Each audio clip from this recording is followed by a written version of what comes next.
द्रास को gateway of Ladakh कहा जाता है। चारों तरफ बर्फ से घिरे 16 से 21,000 फीट ऊंचे पहाड़ बर्फीली हवाओं के सीधे संपर्क में रहने की वजह से यहाँ ठंड किसी टॉर्चर से कम नहीं है। अक्टूबर से ही बर्फीली हवाएं शुरू हो जाती हैं और मार्च अप्रैल तक यही हालात रहेंगे।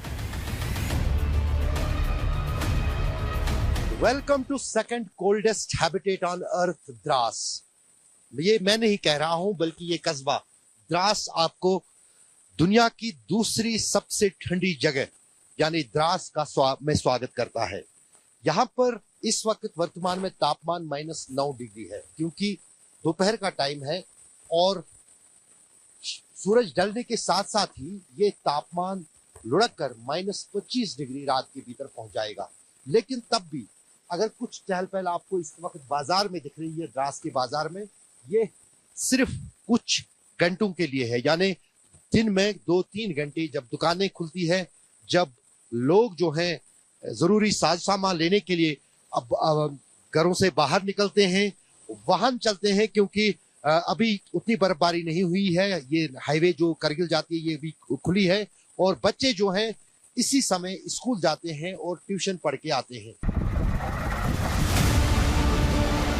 याद कीजिए साल 1999 का कारगिल युद्ध। यही थी वो पहाड़ियां जहां पाकिस्तान ने घुसपैठियों की शक्ल में कब्जा किया था। द्रास की टाइगर हिल कारगिल जीत का अहम पड़ाव था। भारतीय सेना ने दुश्मन को इन पहाड़ियों से हटाकर टाइगर हिल पर वापस तिरंगा लहराया था।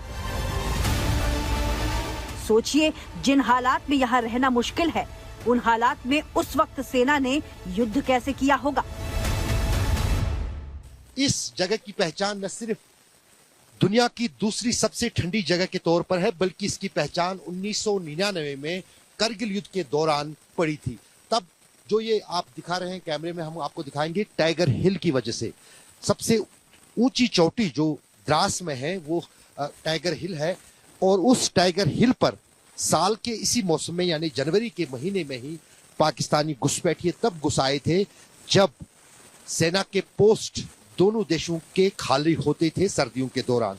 लेकिन करगिल युद्ध के बाद अब इस टाइगर हिल पर भी इस तापमान में भी यानी -15 डिग्री दिन में और 25 डिग्री रात में, यहां तक कि वहां पर -30-40 डिग्री तक तापमान जाता है रात को, तब भी वहां पर सेना की तैनाती देश की हिफाजत के लिए जो है मौजूद है।